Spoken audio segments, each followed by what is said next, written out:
Bonjour David. Bonjour. Bienvenue à Vivatech. Merci. Pourquoi c'est important pour vous d'être à cette 9e édition de Vivatech? Déjà, le forum Sustainability, c'est un forum important pour nous, puisqu'il y a tous les patrons de groupes importants qui ont des actifs à protéger sur toute la planète. Et nous, on a une solution justement pour ça avec la solution de la société Mountain. Et qu'est-ce qu'elle fait cette solution? Qu'est-ce qu'elle aide les entreprises à faire? Alors nous, on a créé une infrastructure d'IA frugale qui communique par satellite. Pour l'instant, on a 2 satellites géostationnaires, un au-dessus de l'Europe et un au-dessus de l'Amérique du Nord, qui nous aident à communiquer sans fil. Et on a développé des petits capteurs de vision qui sont entraînés à l'IA, qu'on peut mettre n'importe où, près des entreprises, près des actifs des entreprises, près des infrastructures critiques. D'accord.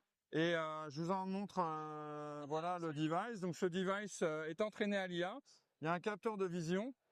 Il est autonome en énergie. Il n'y a pas de compromis sur la qualité de l'algorithme qui pourrait tourner dans un serveur. Il tourne avec 1000 fois moins de puissance.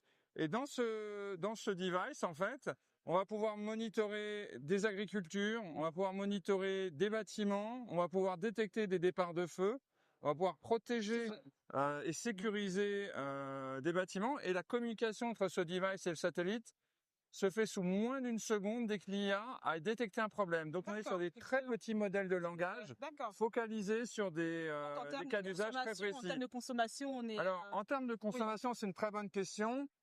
Les solutions Nvidia consomment environ 30 watts dans des serveurs. Nous, on consomme 30 milliwatts pour la même précision. Donc, on a un facteur 1000 de réduction sans perte d'efficacité. Très bien.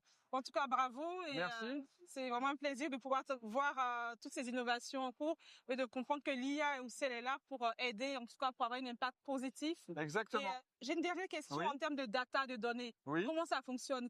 C'est une super question. Merci de l'avoir posée. Donc, on a une première activité qui concerne notre équipe de data science. D'accord. On va travailler avec le client pour identifier le dataset qu'il va falloir mesurer. Dans le cas des départs de feu, par exemple, on a des cas où tout se passe bien, puis des cas où on a des colonnes de fumée et des flammes. Donc, celui-là, il est un peu générique.